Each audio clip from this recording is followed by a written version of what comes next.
નમસ્કાર દોસ્તો, તો આજે આપણે આવી ગયા છે મહેસાણા ઐતિહાસિક નગરીમાં એક એવા સ્થળની મુલાકાતે જેને 72 કોઠાની વાવ કહેવામાં આવે છે।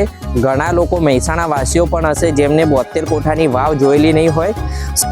1731માં નિર્માણ પામેલી આ 72 કોઠાની વાવ રાજા ભીમદેવ દ્વારા બનાવવામાં આવી હતી અને જેનો શ્રેય જાય છે ગોકળભાઈ શ્રીમાળી પરિવાર, જેમને નિર્માણમાં મહત્વની ભૂમિકા ભજવી હતી। મ્યુનિસિપલ કોર્પોરેશન દ્વારા આ જે 72 કોઠાની વાવ છે એને નવનિર્મિત કરવામાં 2020માં ઝુંબેશ પણ ચલાવવામાં આવી હતી।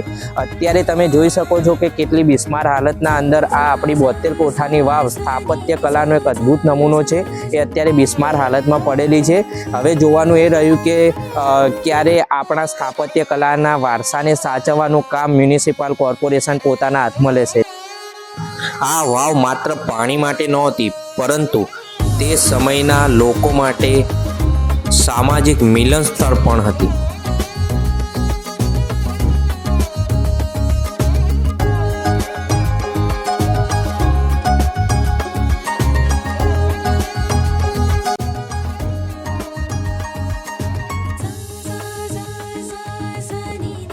તો દોસ્તો, તમને હું ગોકળદાસ શ્રીમાળી દ્વારા જે બનાવવામાં આવેલો શિલાલેખ છે એ પણ તમને હું બતાવીશ। એ પણ અત્યારે હયાત છે।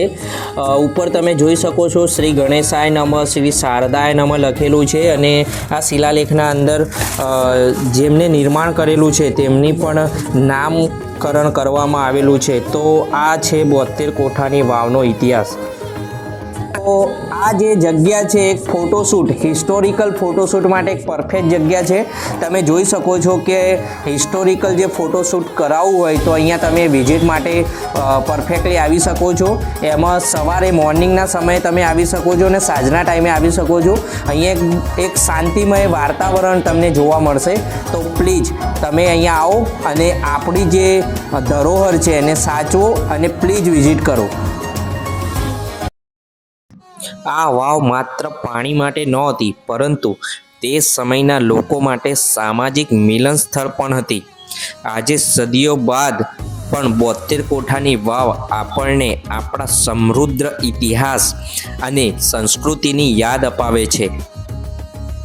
તમે જોઈ શકો છો આ દિવાલો પર કરેલી બારીક કોતરણી, દેવતાઓની મૂર્તિઓ, ફૂલો અને ભૌમિતિક આકારો તે સમયની ઉત્તમ કળાનું પ્રતિબિંબ દર્શાવે છે। આ વાવનું નિર્માણ રાજા દ્વારા પ્રજાની સુખાકારી માટે કરવામાં આવ્યું હતું, જેથી ઉનાળાના કઠિન સમયમાં લોકોને પાણીની અછત ન પડે અને લોકોને પાણી ભરવા માટે દૂર જવું ના પડે, તે માટે આ વાવનું તમે જોઈ શકો છો કે આ 72 પ્રકારના અલગ અલગ કોઠા બનાવવામાં આવ્યા હતા, જેના અંદર પાણીનો સંગ્રહ કરવામાં આવતો હતો, જેના કારણે આ વાવની અંદર આવતાની સાથે શાંતિમય વાતાવરણ અને જ્યારે હવા અહીંયાથી પસાર થાય છે ત્યારે તમને ઉનાળાની ગરમીમાં ઠંડકનો અહેસાસ કરાવતી આ 72 કોઠાની વાવ એક અદ્ભુત મહેસાણાનો નજારો છે। તો આવા વ્લોગ માટે બન્યા રહો Gujju journey with Sai. Thank you.